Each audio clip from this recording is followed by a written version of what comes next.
Está no ar mais um TV Pet Show, o seu programa pet preferido. E olha, se eu fosse você, não saia daí porque o programa de hoje está sensacional. Dá uma olhadinha no que a gente preparou. A doutora Kelly Linhares nos fala sobre oftalmologia na medicina veterinária. Um papo com a doutora Iana Passos a respeito da anestesia em animais. E uma entrevista linda com a escritora Patrícia Ferreira. Tem o repórter Fuinha e tem também Meu Pet é Lindo. Não sai daí, é daqui a pouquinho.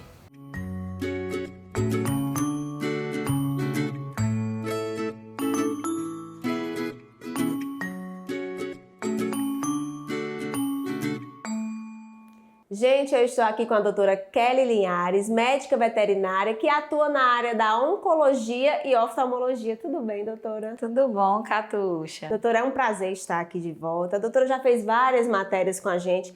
Falamos muito sobre a oncologia, né? Surgiram várias dúvidas, foi uma matéria que fez sucesso. Mas hoje a gente vai falar dessa novidade aqui na Medicão, que agora atua na área da oftalmologia. Eu queria que você falasse o que é que tem aqui de novidade, doutora. Ai, que legal, gente. Estou muito satisfeita em estar aqui novamente, falando para vocês sobre os pets. Hoje a gente vai falar sobre oftalmologia, que é uma das especialidades da qual tem se aderido muito à procura devido aos petzinhos.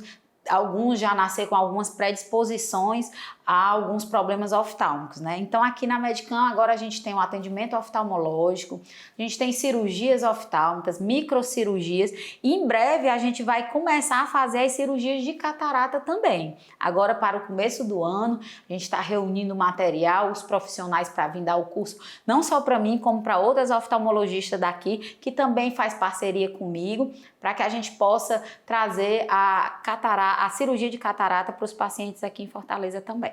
Doutora, eu vou aproveitar que a gente está falando de oftalmologia, eu vou fazer uma pergunta bem leiga. Porque na medicina humana a gente tem filho e com os dias a gente faz o teste do olhinho, o teste do pezinho, o teste do ouvidinho. E com os animais, eu tenho um cachorrinho filhote, eu posso trazer ele com alguns dias para fazer esse teste, para saber se a visão dele tá normal? Olha, nos primeiros dias de vida, a gente não consegue detectar muita coisa, porque o animal ele ainda está no seu desenvolvimento oftálmico, tá? Tanto é que você vê que a gente quando nasce, a gente já nasce com o olhinho aberto. O animalzinho, quando ele nasce, ele leva de 10 a 14 dias para abrir o olhinho. Então, assim, a gente precisa de um período mais ou menos até um mês para começar a fazer essas avaliações. Algumas vezes o animal nasce com alguma agenesia, alguma alteração notória, que você já nota assim logo após o nascimento. É diferente de você ir atrás de pesquisar se o animal nasceu enxergando ou se ele já nasceu ceguinho. Então, assim, a gente precisa que o animal chegue à idade ideal para que a gente possa avaliar direitinho. Mas é válido, doutora, eu já trazer para fazer assim, na idade ideal, para... Na idade ideal, sim. A partir de 1 mês, 2 meses, a gente já pode trazer, os tutores já pode trazer para que a gente avalie se tem alguma alteração externa, alguma alteração palpebral. Geralmente, alguns animais já nascem com predisposição a esse tipo de alterações. Entendi. Por falar nisso, quais são as raças? Sempre a gente pergunta, né? Tem algumas raças que já têm predisposição a certos tipos de doença. Na oftalmologia tem isso também, doutora? Tem também. Os shih tzus, animais braquicefálicos, geralmente eles têm já a predisposição a ter uma alteração de pálpebra. Animaizinhos que têm o excesso de pele, como Shar-Pei, Chow-Chow, também tem predisposição a ter alterações de pálpebra. Shih Tzu, Poodle já tem a predisposição. Shih Tzu é uma raça que tem predisposição a muita coisa, né? Shih Tzu o Hélio chega já olha assim. Shih Tzu, sim. E o Poodlezinho tem a predisposição já pela idadezinha a desenvolver catarata. Geralmente é o que a gente mais vê, são os poodlezinhos com catarata. Lembrando que todos podem vir a desenvolver a catarata. Então tem que ficar independente da raça.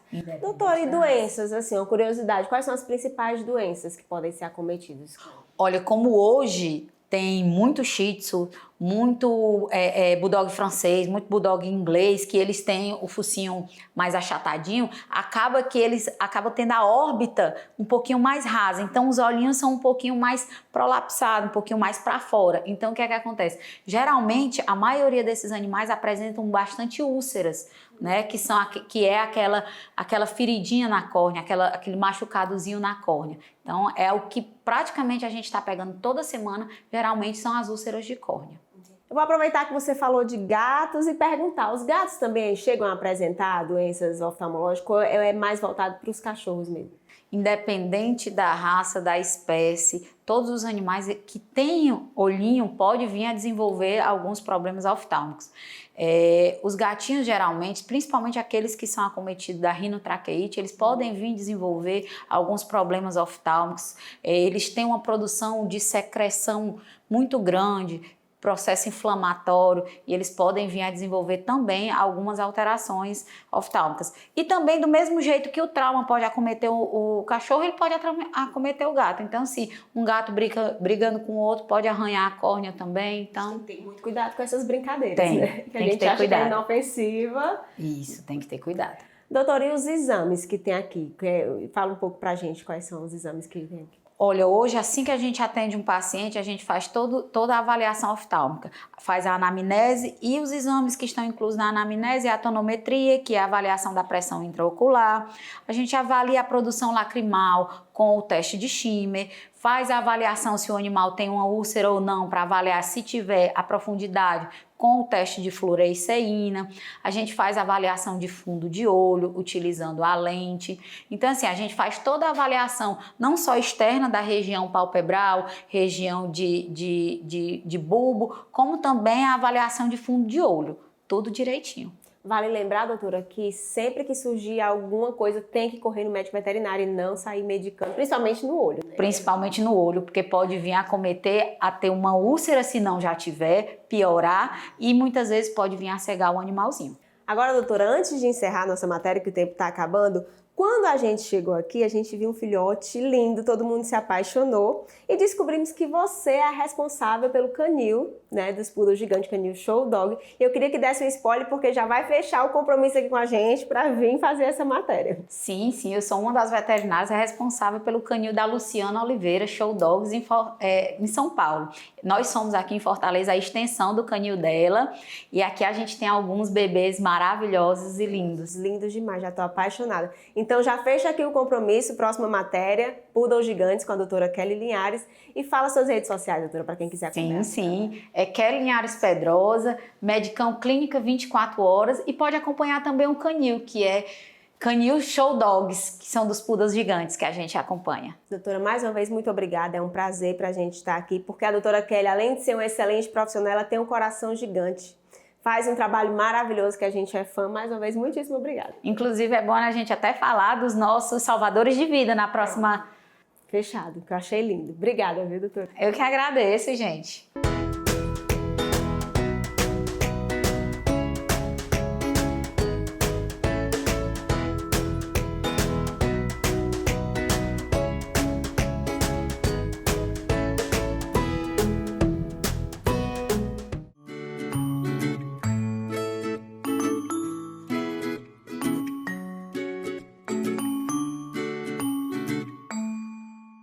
Eu estou aqui com a doutora Iana Passos, médica veterinária especializada em anestesiologia. Tudo bem, doutora? Tudo bom, Catiúcia. Olha, primeiramente gostaria de agradecer por aceitar nosso convite e falar de um assunto que talvez na medicina veterinária as pessoas não se atentem tanto e é um assunto tão importante, né, doutora? Exatamente, isso é verdade. Eu já estou aqui cheia de dúvidas.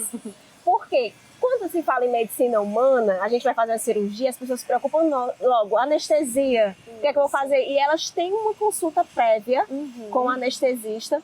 E aí eu queria saber, com o meu pet, eu posso ter essa consulta prévia com você, doutora? Pronto. Essa preocupação é do mesmo jeito na veterinária, né? Então, quando eu chego para conversar com o tutor, já é aquela coisa, anestesia, já é a preocupação, já é o medo, já chega, né, já assustando mesmo a questão da anestesia.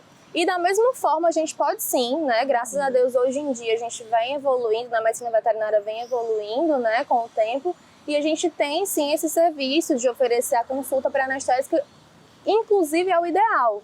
Né, que a gente tem esse contato com o tutor, tanto com o tutor quanto com o paciente, para a gente saber as particularidades do paciente individualmente para poder a anestesia sair de uma forma mais segura, mais correta, né? Entendi. E, doutora, quais são os tipos de anestesia na medicina veterinária? É muito parecido? É bem parecido, né? Os fármacos são os mesmos, a monitoração é a mesma, né? E os tipos de anestesia também são os mesmos, né? Hoje em dia a gente tem como anestesia geral, a inalatória, né, que pode ser também intravenosa total e intravenosa parcial, né, onde a gente utiliza fármacos de diferentes mecanismos de ação, né, a gente utiliza fármaco inalatório ou fármaco intravenoso para a gente chegar a essa depressão de consciência e fazer anestesia geral no paciente.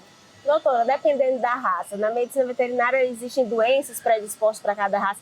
A anestesia tem contraindicação dependendo da raça ou depende do procedimento?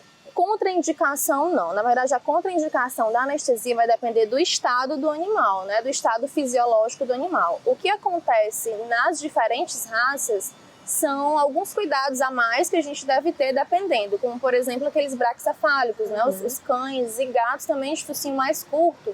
Eles são animais que precisam de uns cuidados específicos, né? Eles são sensíveis a alguns tipos de drogas que a gente utiliza na pré-medicação, né? E na recuperação deles da anestesia também a gente tem que ter um cuidado especial. Então, contraindicação com relação à raça, não, né? Mas alguns cuidados específicos, sim. Eu vou fazer uma pergunta aqui que pode ser que as pessoas não deem tanta relevância, mas eu acho importante perguntar, para que fique bem claro. Todo procedimento cirúrgico tem que ter o acompanhamento do anestesista, doutora? Não somente o procedimento cirúrgico, né, mas também exames onde, qualquer procedimento que o paciente precisa estar dormindo, né, precisa estar com uma depressão de consciência, como por exemplo alguns exames, né, de imagem, tem que ter a presença do anestesiologista, né, que é o que vai assegurar realmente o procedimento e a técnica, né. Inclusive, antigamente, né, a gente, graças a Deus, hoje em dia já está bem diferente, né, a gente já está evoluindo mesmo, né, hoje em dia a gente tem vários anestesiologistas aqui em Fortaleza que são especializados, que trabalham só com anestesia, né, então não tem mais desculpa, né, tanto na medicina quanto na medicina veterinária também, a gente tem que ter o cirurgião e tem que ter o anestesista dentro do centro cirúrgico. Doutora, existe algum procedimento que eu tenho que fazer pré-operatório, algumas indicações? Tem que falar com você antes?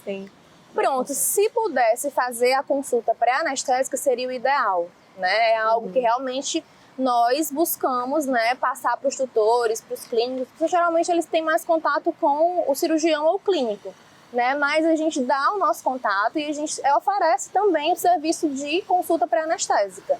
Nessa consulta pré-anestésica a gente vai tanto tirar todas as dúvidas, né, dos tutores, né, inclusive com particularidades do próprio animal, individuais dele, né, porque apesar de não ser da mesma raça, às vezes o paciente é diferente um do outro, né, a gente tem que ter cuidado específico, como também a gente vai passar essas recomendações, né, a gente tem que recomendar o jejum, né, o jejum não é igual para todos os animais, não é igual para todas as raças, não é igual para todas as idades, né, eles se modificam com relação a isso, né, o tipo de alimento que o animal tem que comer na sua última refeição também é algo que a gente tem que ter cuidado também, uma coisa mais palatável, mais de fácil digestão, né, então tem esses cuidados, né, que devem ser passados para os tutores antes do procedimento.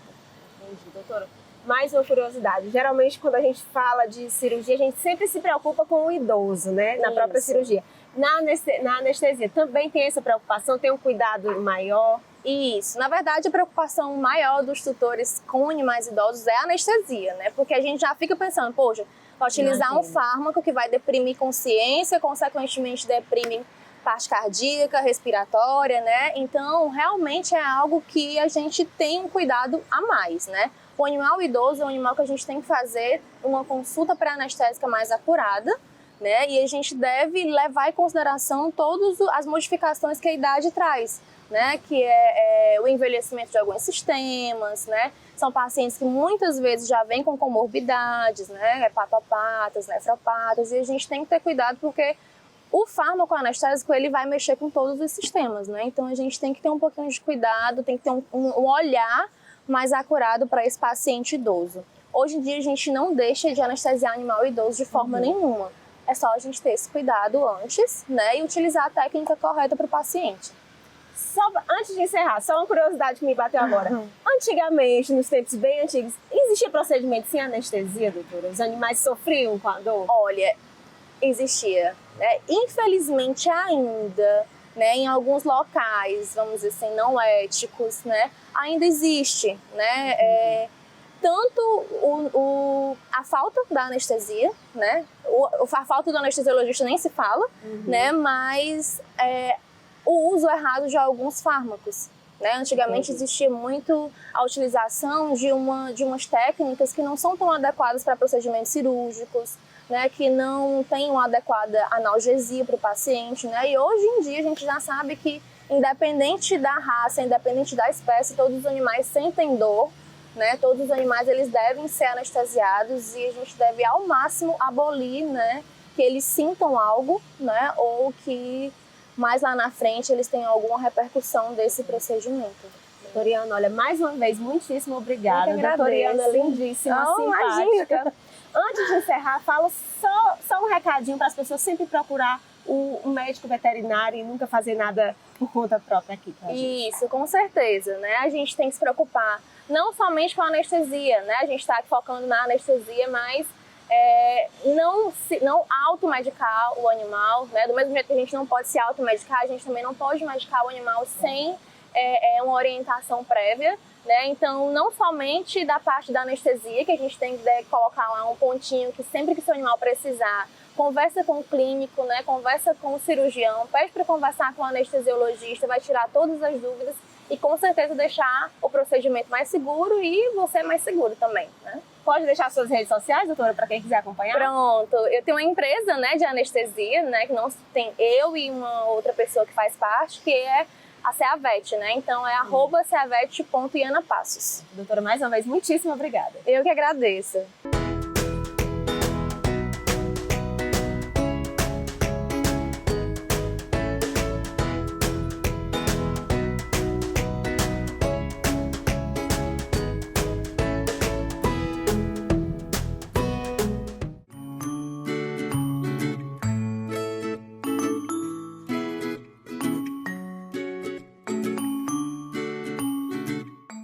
Gente, eu estou aqui com a Patrícia Ferreira. Ela é servidora pública do Tribunal de Justiça do Rio Grande do Norte. E aí vocês me perguntam, o que é que uma servidora pública está fazendo aqui na TV Pet Show? É isso que nós vamos explicar. Tudo bem, Patrícia? Tudo ótimo, Patrícia. Olha, Patrícia, primeiramente, muito obrigada por aceitar nosso convite. Gente, a Patrícia lançou esse livro e só em olhar o título eu já fiquei com vontade de chorar, eu já me emocionei. O título é Quando a Hora de Passear Chega ao Fim, a luta e o luto, o que ninguém nos diz. Exato. Primeiro, a minha curiosidade é que você não é escritora, né? O seu primeiro livro. É o primeiro livro, surgiu de uma forma bem inusitada, Conta inesperada. como foi que surgiu essa ideia de fazer esse livro. Pronto. O Rony, desde que eu comprei, que eu adquiri, que ele começou a morar comigo, logo nos primeiros dias ele apresentou problema de saúde. E assim a vida dele foi de muita luta, até a gente descobrir e diagnosticar o problema dele de leishmaniose visceral canina. Então, essa doença, a leishmaniose, é uma doença que não tem cura, mas tem tratamento.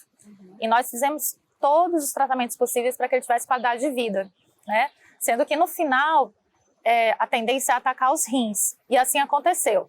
No final do ano passado, ele teve uma crise muito grande renal e precisou fazer algumas sessões de hemodiálise. Antes disso, inclusive, precisou de uma terceira transfusão sanguínea. Então, foram momentos muito difíceis para mim. E como eu não gostava muito de ficar me lamentando com os amigos, falando sobre os problemas, então eu chegava em casa depois dessas sessões de hemodiálise e ia escrever, desabafar, como uma terapia que eu inventei. O que você estava sentindo? Eu colocava ali no papel para descarregar aquela tensão. E paralelo a isso, algumas pessoas me ligavam, até do grupo de Samoyedas, que me deu um apoio muito grande, eu sou muito grata. Uma das pessoas do grupo tinha um cachorro também recém-diagnosticado como calazar, leishmaniose visceral, também conhecida como calazar. Então, ligava para perguntar como eu fiz. Outras pessoas diziam, nossa, eu não sei o que eu faria no seu lugar, eu não teria essa força. Mas quem disse que eu tinha? Eu também não tive essa força toda e em muitos momentos me senti muito perdida, né, em relação ao tratamento e tudo. E aí foi vindo essa ideia, por que não falar mais sobre essa doença? Por que não falar sobre os meus sentimentos, que muitas pessoas passam por isso também, não com animais que morrem só de leishmaniose, mas por outros motivos, que passam pelo luto, né? E foram surgindo mais e mais ideias, inclusive falar sobre os assuntos que eu também tinha dúvida, transfusão sanguínea, hemodiálise, eutanásia, cuidados paliativos. Eu me senti muito desassistida nesse período, né? Eu acho que os médicos veterinários, a maioria, eles se preocupam em garantir a cura, do animal. A partir do momento que não existe mais cura, É isso, que chega um momento que não você tem sabe mais que não tem tratamento jeito, mas você possível. tem que ter aquele cuidado para melhorar a Exato. qualidade de vida. Né? Então, o animal recebeu alta para passar os últimos dias comigo. E eu não sou formada em medicina veterinária, né? Apesar de ter aprendido muita coisa durante essa trajetória toda, eu não sabia quais seriam os sinais que ele estaria demonstrando já sofrimento, né? Aí fica aquela angústia, nossa, o que eu faço agora? Como eu devo cuidar? Tudo isso, essas questões Tudo todas, não isso. só o Calazar, mas Não só. tudo que Todas rodeia essas dúvidas que eu tinha, eu resolvi estão compartilhar, aqui. dividir o meu aprendizado. Por coincidência, nessa época que o Rony estava muito mal, eu estava lendo um livro sobre cuidados paliativos na medicina humana também. Então, isso me ajudou muito e eu resolvi trazer para o âmbito veterinário. Né? Na verdade, está ficando muito parecido, né? As especializações é tudo muito Exato. parecido, a veterinária com a E aí foram medicina. surgindo mais e mais ideias, né? A questão também do sepultamento, quando ele morresse, como eu faria? Eu ia sepultar onde? Porque eu não tenho um quintal em casa, né? Hoje em dia muitas pessoas moram em apartamento e como é que seria? Cremar? Vai cremar. A questão da espiritualidade e depois também pensando, eu trabalho numa vara de família e registro público. Então, por que não falar sobre família multiespécie e registro de pet em cartório, que hoje é uma coisa que está sendo muito comum. Inclusive o Rony foi o primeiro animal registrado lá em Mossoró. Você registrou do começo da descoberta do diagnóstico até o luto. Até o luto. Eu fui pegando toda a trajetória de vida dele, né? A formação da família, né? Com a gente, comigo, com ele lá em Mossoró. Falei um pouco da minha família aqui, né? Como ele veio para nossas vidas. E aí depois falo sobre o registro dele, até quando começaram os primeiros sintomas da doença, que não foi diagnosticada, né? Pensava-se que fosse trombocitopenia imunomediata ou outra doença autoimune, não se fechava o diagnóstico. Nisso ele tinha muitos sangramentos. Até o dia do diagnóstico, como foi a minha reação, que eu acredito que seja da maioria, a gente pensa logo em eutanásia, e aí a importância do conhecimento, né? A importância que eu achei de compartilhar tudo isso. Porque com conhecimento, a gente trata o animal como ele deve ser tratado, com tratamento digno, com qualidade de vida, né? Com sepultamento também, digno. Desculpa te interromper, mas é importante que as pessoas de casa saibam que tem chance, né? Sim, que tem. não é você descobrir e Isso. mandar eutanasiar, porque Não. tem muita chance hoje em dia. Exatamente, não tem cura, mas tem tratamento. E alguns animais até demonstram a cura clínica. Eles conseguem viver por muitos anos. Infelizmente, é uma doença muito agressiva, né, que apresenta muitas próprio recidivas, tratamento, né? o tratamento é um pouco agressivo, e o Rony acabou desenvolvendo, apresentando todos os sintomas e desenvolvendo a forma mais agressiva, atacou a medula, né, os rins, então foi particularmente ainda mais desafiador para mim. Mas, graças a Deus, o meu foco sempre foi permitir que ele tivesse qualidade de vida. Eu nunca pensei em mim, no sentido de prolongar a vida para que ele ficasse mais tempo comigo. Porque nós somos humanos, isso é natural. Claro que eu amava muito, ainda amo. E eu não queria perdê-lo. Mas sempre preocupada se ele estava sofrendo. Onde eu poderia ir para proporcionar uma vida com alegria, sem sofrimento para ele. Uma curiosidade, Patrícia, da descoberta até o falecimento foi quanto tempo? Foram uns 3 anos, aproximadamente. O médico que diagnosticou acertou. Claro que não existe como você fechar, dizer, vai ser com 4 dias, 4 anos, 4 meses, ninguém sabe, né? Mas ele deu uma data aproximada. Se eu não me engano, até um animal dele também teve, Calazar. E depois também ele acertou, inclusive, o período de sobrevida dele em casa. Olha, eu já tô assim muito curiosa, eu já tô emocionada só de conversar aqui com a Patrícia, de olhar. Para encerrar, o Hélio já pediu para a gente encerrar e eu nem vi o tempo passar nesse nosso papo, foi tão bom. Para encerrar, só gostaria de dizer que você ganhou, agora você tem uma mocinha depois do falecimento. Fala pra gente só como foi. Eu não queria dar spoiler, mas eu quis fechar e eu acho que o livro, o destino foi concluindo, foi tudo muito natural. O destino me trouxe uma outra Samoyeda. E eu acho que a lição principal do livro é justamente você saber que o melhor remédio é o amor, e que sempre há uma esperança, o amor sempre se renova, né? Então, hoje em dia eu tenho uma Nala Maria, o meu presente de Maria. Ai, que lindo. Olha, eu fiquei emocionada. Muito obrigada por aceitar o nosso convite de falar. Eu vou ler com muito carinho. Tenho certeza que eu vou chorar horrores. E fala tuas redes. E rir também das porque histórias, tem algumas peripécias dele. Com certeza. Fala tuas redes sociais para quem quiser te seguir, acompanhar e adquirir o livro também. Isso. O livro está sendo vendido no meu site, que eu vendo chás, infusões e acessórios. O site é www.amachá.com.br. Lá tem um link para vocês adquirirem o livro, já vem o frete calculado, tudo beleza. Mas vocês podem falar comigo também pelo meu Instagram, @PatriciaBarbosaFerreira_. E a gente combina isso, manda direct, eu passo o meu WhatsApp e a gente combina direitinho. Tá bom, Patrícia, mais uma vez, muito obrigada. Imagina, eu que agradeço, Catuxa.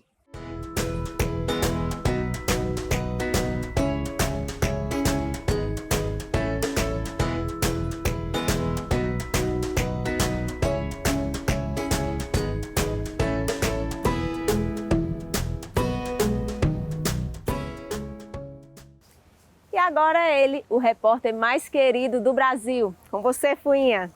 Nha, nha, nha, nha, nha. Olá, pessoal. Repórter Fuinha informa. Fucei e aprendi sobre a raça canina Boxer. De origem alemã, o Boxer foi uma das primeiras raças usadas como cães policiais e militares. Em 1900, se tornou de uso geral e animal de estimação. Presta atenção. É brincalhão, expressivo e devotado.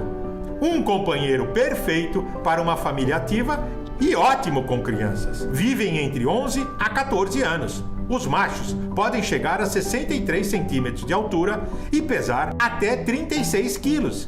Tem pelo curto e sua cor mais comum é bege com manchas brancas. É um cachorro para dentro de casa e necessita de passeios. Pode ser teimoso, mas responde bem aos comandos. Repórter Fuinha informou. Consulte sempre um veterinário. E lembre, animais pintam um mundo melhor. Fui! Eu não avisei que o programa dessa semana estava sensacional? Imaginem só o da semana que vem, vocês não podem perder. E agora é a hora daquele recadinho básico. Você quer rever uma matéria ou tem uma sugestão? Entre em contato com a gente através das nossas redes sociais. Agora, se você tem em casa um pet que é lindo, faz uma foto ou vídeo com ele e envia aqui no nosso WhatsApp. Perdeu o TV Pet Show aqui na TV? Sem problemas, dá uma olhadinha no nosso canal no YouTube, @TV Pet Show. E não esquece, se inscreve e ativa o sininho que é para dar aquele apoio. Ou então posiciona a câmera do seu celular aqui no nosso QR Code e vai direto para lá. Eu vou ficando por aqui. Um beijo, até a próxima!